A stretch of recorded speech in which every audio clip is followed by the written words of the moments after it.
খুব এনার্জিতে রয়েছি, আমার মধ্যে প্রচুর ভরপুর এনার্জি রয়েছে, খেলতে যাবো এখন। খেলতে যাওয়ার আগে আমাদের মধ্যে অনেক এনার্জি থাকে, কিন্তু খেলে টেলে আসার পরে এনার্জি লেভেল 0 হয়ে যায়, তাই না? হাঁপিয়ে গিয়ে দৌড়ে। তাহলে যখন আমরা খেলতে যাব তখন আমাদের শরীরে অনেক এনার্জি থাকে, তখন বলতে হবে I am energetic, I am energetic. আর খেলা থেকে ফিরে আসার পরে আই অ্যাম টায়ার্ড। ঠিক আছে? যে বেশি কথা বলে তাকে আমরা কি বলবো? You are talkative. তুমি বকবকে। You are talkative. তুমি বকবকে। ঠিক আছে? চুপচাপ থাকে, কথা কম বলে। অঙ্কিতা চুপচাপ থাকে, কথা কম বলে, তাহলে অঙ্কিতাকে আমরা কি বলবো? স্বল্পভাষী। স্বল্পভাষী মানে কি? অল্প অল্প কথা বলে, কথা কম বলে, চুপ করে থাকে। তাহলে অঙ্কিতাকে আমরা বলবো, অঙ্কিতা সামনে চলে আয়। অঙ্কিতাকে সবাই মিলে আমরা বলবো ইউ আর রেটিসেন্ট।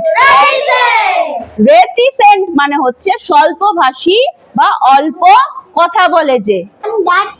হ্যাঁ বলো, আই অ্যাম মানে আমি নোংরা। নোংরা বলতে কি? আমার গায়ে ধুলো লেগে গেছে, পড়ে গেছে, যে অহনার গায়ে ধুলো লেগে গেছে, তখন বলবো আই অ্যাম ডার্টি। মুখটা ধো, একটু মুখটা ধো। হ্যাঁ বল আই অ্যাম ক্লিন। বল আই অ্যাম ক্লিন, সবাই মিলে বলো আই অ্যাম ক্লিন মানে আমি হই পরিষ্কার। তাহলে যখন ধুলো লেগেছিল তখন বলবো আই অ্যাম ডার্টি। আর ধুলো পরিষ্কার করে ফেলার পরে, ধুয়ে ফেলার পরে কি বলবো? আই অ্যাম ক্লিন, আমি পরিষ্কার। I am poor. I am rich. আমি হই সুস্থ।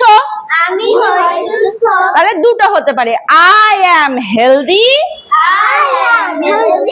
বা I am well. I am healthy, I am well মানে আমি সুস্থ। I am sick মানে আমি অসুস্থ। I am well আমি হই সুস্থ।